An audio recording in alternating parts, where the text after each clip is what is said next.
Primero con el orgullo. Y ya vimos nosotros que los corintios estaban muy envanecidos. Vimos eso en 1 Corintios 4. Vamos a ir allí para ver un poquito del trasfondo, a dónde está Pablo llegando ahora. Porque ténganlo por seguro que donde hay gente orgullosa, hay ídolos. Y dice en el capítulo 4 de 1 Corintios, el versículo 18, mas algunos están envanecidos, como si yo nunca hubiese de ir a vosotros. Si cuando hay envanecimiento el yo manda, y lo próximo después del orgullo del hombre son los ídolos. Miren conmigo en Romanos, ya que Pablo escribe esta carta a los romanos desde Corinto, y él está describiendo en cierta manera Corinto. Vamos a ver ahí, libro de Romanos, capítulo 1. Dice él en el versículo 18, porque la ira de Dios se revela desde el cielo contra toda impiedad e injusticia de los hombres que detienen con injusticia la verdad. Porque lo que de Dios se conoce les es manifiesto, pues Dios se lo manifestó. Porque las cosas invisibles de Él, su eterno poder y deidad, se hacen claramente visibles desde la creación del mundo, siendo entendidas por medio de las cosas hechas, de modo que no tienen excusa. No hay ningún ser humano en este planeta que no sepa que Dios existe. Esa es la verdad. Y aparte, en el capítulo 2 del libro de Romanos, el Señor puso dentro de las personas lo que se llama la ley natural. Ahora, dice el versículo 21, pues habiendo conocido a Dios, no le glorificaron como a Dios, ni le dieron gracias. Ahí empieza el proceso de la caída. Sino que se envanecieron en sus razonamientos. Sí, es interesante, pero Corinto estaba muy cerquita de Atenas. Y así que Corinto, con todas sus prácticas inmorales y toda la perdición que había ahí, estaba infectada y afectada por la filosofía de los atenienses.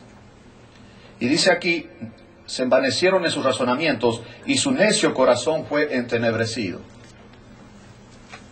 Profesando ser sabios, ¿qué dice? Terminaron siendo necios. Así que la próxima vez que encuentren a un sabio en su propia opinión, le diga, es interesante encontrar a un necio. Acabo de conocer a un necio. Todo aquel que se enorgullece en sí mismo, que confía en sí mismo, no es otra cosa que un necio. Y dice aquí, y cambiaron la gloria del Dios incorruptible en semejanza de imagen de hombre corruptible.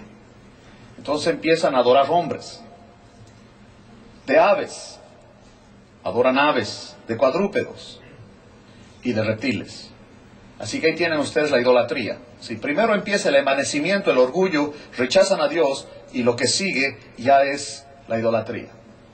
Y después de la idolatría, inevitablemente sigue la inmoralidad. Dice aquí, por lo cual también Dios los entregó a la inmundicia en las concupiscencias de sus corazones, de modo que deshonraron entre sí sus propios cuerpos, ya que cambiaron la verdad de Dios por la mentira, honrando y dando culto a las criaturas antes que al Creador, el cual es bendito por los siglos. Amén. Por esto Dios los entregó a pasiones vergonzosas, pues aún sus mujeres cambiaron el uso natural por el que es contra naturaleza, y de igual modo también los hombres, dejando el uso natural de la mujer, se encendieron en su lascivia unos con otros, cometiendo hechos vergonzosos hombres con hombres, y recibiendo en sí mismos la retribución debida a su extravío. Entonces la inmoralidad es el tercer nivel de la degradación. Empieza el orgullo, la idolatría y luego la inmoralidad. Así que los corintios ya estaban generalmente en esta sociedad, y Roma misma ya tenía un nivel de inmoralidad. Y después de la inmoralidad, miren lo que sigue aquí. Estando atestados de toda injusticia, fornicación, perversidad, avaricia, maldad, llenos de envidia, homicidios, contiendas, engaños y malignidades, que no es otra cosa que las obras de la carne, murmuradores, detractores, aborrecedores de Dios, injuriosos, soberbios, altivos, inventores de males, desobedientes a los padres, necios, desleales, sin afecto natural, implacables, sin misericordia, quienes habiendo entendido el juicio de Dios, que los que practican tales cosas son dignos de muerte, no solo las hacen, sino que también, ¿qué hacen? Se complacen con los que las practican. Dice el versículo 28, y como ellos no aprobaron tener en cuenta a Dios, Dios los entregó a una mente reprobada. Y ahí es la locura. ¿Sí?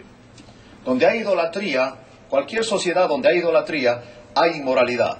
Y donde hay inmoralidad, los manicomios son muy grandes. Sí, en cada ciudad donde visito y veo la idolatría, siempre pregunto, ¿dónde están los lugares psiquiátricos aquí?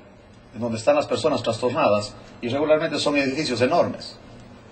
Y cuando puedo visito, y eso me recuerda a mí el dolor del hombre, y me hace que anhele más el poder compartir, antes que esos muchachos lleguen ahí, antes que hombres ya grandes lleguen ahí. Sí, esto es un proceso. Empieza con el orgullo, luego la idolatría, la inmoralidad y luego la locura. Y los proverbios, los corintios, vamos a ir a Corintios ahora. En el capítulo 8 estaban en un problemón con los ídolos. Y vamos a leer versículos 1 hasta el 9 esta tarde y vamos a ver por dónde avanzamos. Pero la idolatría, recuerden que la idolatría va en primero el orgullo y luego la idolatría. Y los romanos eran súper orgullosos y luego terminaron adorando y dando culto al falo. Si no sabes qué es un falo, yo luego te explico, ¿ok? Pero miren lo que dice aquí en Romanos 8, 1 al 9. En cuanto a lo sacrificado a los ídolos, que era común en la sociedad de los corintios, sabemos que todos tenemos conocimiento. Es decir, que ese tema ya se trató. Él estuvo 18 meses con ellos y ese tema de la idolatría ya ellos ya hablaron de eso. Ya tenemos conocimiento de eso. Y él dice aquí, el conocimiento envanece, pero el amor ¿qué hace? Sí, el conocimiento por conocimiento seco como es, no sirve. Debe ir acompañado del Espíritu Santo controlando a la vida, porque el amor lo produce el Espíritu Santo. Si una persona que tiene conocimiento pero no está controlada por el Espíritu Santo es odiosa, porque es muy orgullosa. Y obviamente no sabe, porque su vida muestra que lo que tiene es solamente teoría y lo que hace solamente es repetir como un perico lo que sabe, pero no lo entiende y no lo vive. Y dice aquí él, y si alguno se imagina, qué manera de hablar. O sea, si estás en la imaginación, escúchame, si estás en la imaginación, no es real. Si andas en la imaginación, como, bueno, yo quisiera esto, yo tengo un sueño, eso no es real. Eso es solamente tu imaginación. Y dice aquí, si alguno se imagina que sabe algo, en su imaginación él piensa que sabe algo, la realidad es que aún no sabe nada como debe saberlo. Qué manera de hablar de ese Pablo. Ya pueden darse cuenta que él no era muy famoso en campañas evangelísticas ni esas cosas, ¿no? Aparte de que era muy aburrido cuando hablaba, ya se acuerdan que ese tico se quedó dormido y la presencia de él era desagradable porque tenía unos problemas en los ojos. Entonces este Pablo, él va derechito a donde debe ir. Y dijo, el que se imagina que sabe algo, ¿qué pasa? No sabe nada todavía. Y él también dijo, y el que sabe algo, hágase ignorante. La manera de hablar es impresionante, porque estas cosas son espirituales. Y entonces, aplicar el conocimiento en la naturaleza de uno, en la carne, obviamente hace daño a los demás. Es tremendo cuando una persona agarra la Biblia para justificar su estilo de vida, su manera de vivir carnal. Eso es horrible.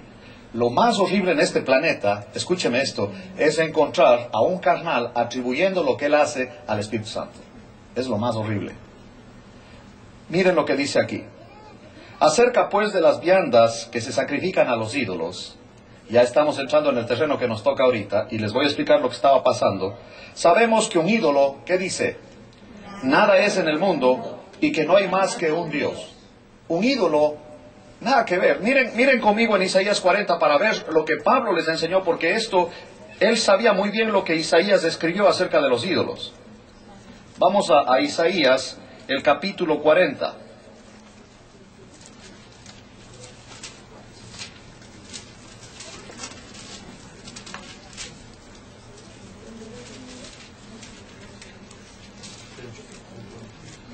Vamos a ver desde el versículo 6. Y voy a leer este capítulo porque es hermoso y ustedes tienen que ponerle ahí alguna manera para recordarse que aquí es donde se habla de los ídolos. Miren lo que dice Isaías 40. Y Pablo enseñó a los corintios lo que está escrito aquí en la Escritura, lo que Dios dice acerca de los ídolos. Ya recuerden que son hombres, son aves, cuadrúpedos y ¿qué más? Y reptiles. ¿Y qué hace el hombre con estas estatuas o con estas figuras? Las adora. Eso es idolatría. De esa idolatría es a la que se refiere Pablo al escribir a los corintios. Dice aquí, voz que decía, da voces y yo respondí, ¿qué tengo que decir a voces? Sí, impresionante esto, ¿no? Esto que tienes que decir, levanta la voz a que te oigan bien. ¿Sí me oíste? ¿Sí me oíste?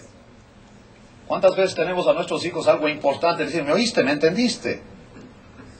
Te estoy hablando. ¿Captaste lo que te dije o te lo repito? ¿Qué parte de no entiendes para explicarte? Bueno, ¿qué dice aquí? ¿Qué tengo que decir a voces? Que toda carne es ¿qué? Es hierba y toda su gloria como flor del campo. Así que cuando tú estás levantando a un hombre, dando la gloria a un hombre, simplemente estás levantando ¿a qué? A una flor del campo, a una flor de cempasúchil. Si no sabes qué es eso, no te preocupes, no más que me gusta a mí el nombre ese. Ahora dice aquí, pero es una flor del campo. La hierba se seca y la flor ¿qué hace? Se marchita. Por más hermosa que se ve la flor, por más bonita, se marchita. Llego, ahora que estuve visitando en la casa, en la sala de mi mamá hay flores, y ahí estaban las flores. Cuando yo llegué estaban muy lindas, pero cuando salí ya estaban tristes con la depre. Bien agachaditas y oscuras estaban, porque están despegadas del árbol ya. Si al principio se ve una vida que se ve muy bonita, dale tiempo y te vas a ver cómo anda con la depre, luego, porque se marchita. Así es el hombre, no confíes en los hombres. Lo peor que puedes hacer es confiar en los hombres. No te van a cumplir porque no